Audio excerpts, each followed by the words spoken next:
കറാമത്ത് നടന്നപ്പോ സുലൈമാൻ നബി ഇസ്ലാമിലേക്ക് കറാമത്തോളോ മോചിതത്തില്ലേ? സുലൈമാൻ നബി അല്ല എന്ന് അൽവിലായത്ത് വൽ കറാമ.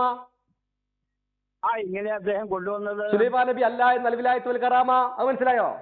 എങ്ങനെ സുലൈമാൻ നബി അല്ല കൊണ്ടുവന്നത്. പിന്നെ ആരാ കൊണ്ടുവന്നേ? ആസിഫ് റളിയല്ലാഹു അൻഹു. സുലൈമാൻ നബിയാണ് കൊണ്ടുവന്നത് എന്ന് ഞാൻ തഫ്സീർ വായിച്ചു തന്നാലോ? അതിന്റെ മുമ്പ് ഞാൻ വായിക്കും. അസഹിന്റെ അഭിപ്രായം, ജുംഹൂറിന്റെ അഭിപ്രായം, അക്സറുൽ മുഫസ്സിരീങ്ങളുടെ അഭിപ്രായം, ആസിഫ് റളിയല്ലാഹു അൻഹു ആണെന്ന് ഞാൻ വായിക്കും. ഒറ്റപ്പെട്ട അഭിപ്രായം എടുക്കണോ, അക്സറുൽ മുഫസ്സിരീങ്ങളുടെ അഭിപ്രായം എടുക്കണോ എന്ന് അപ്പൊ ഞാൻ വായിക്കും. അല്ല, സുലൈമാൻ നബി ഞാൻ പറഞ്ഞത് നിങ്ങൾ അൽവിലായത്ത് വൽ കറാമയിൽ പറയുന്ന സുലൈമാൻ നബി അല്ല കൊണ്ടുവന്നത്. എന്തെങ്കിലും ഒന്ന് സ്വീകരിക്കുക മൗലവി. കൊണ്ടുവന്നെന്ന് ഞാനും വാദിക്കുന്നു. ആസിഫാണ് കൊണ്ടുവന്നത് എന്ന് നിങ്ങൾ വാദിക്കുകയാണെങ്കിൽ സുലൈമാൻ നബിയാണ് കൊണ്ടുവന്നതെന്ന് ഞാനും വാദിക്കുന്നു. അതിന് തെളിവില്ലെന്നാ പറയുന്നത്. നബി അല്ല കൊണ്ടുവന്നത് എന്ന് അൽവിലായത്ത് വൽ കറാമ. എന്താണ്? നബി സുലൈമാൻ നബി അല്ല കൊണ്ടുവന്നത് എന്ന് അൽവിലായത്ത് വൽ കറാമ.